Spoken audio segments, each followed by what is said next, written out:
Yeah, yeah. Oh. Come on. Hey, now.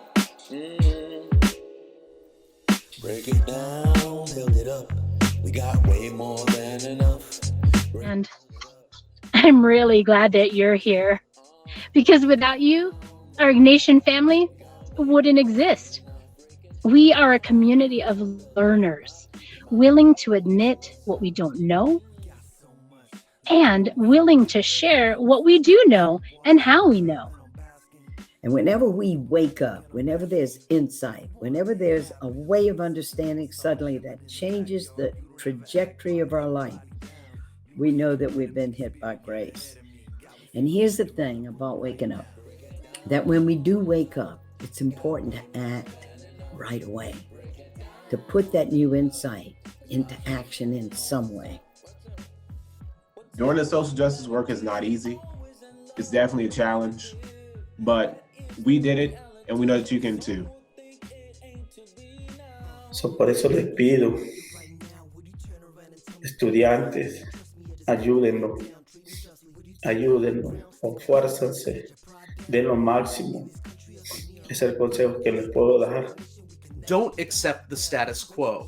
For our planet, for the poor, for people of color, women, and LGBTQ plus folks, the status quo is an instrument of injustice and violence and can even be a death sentence.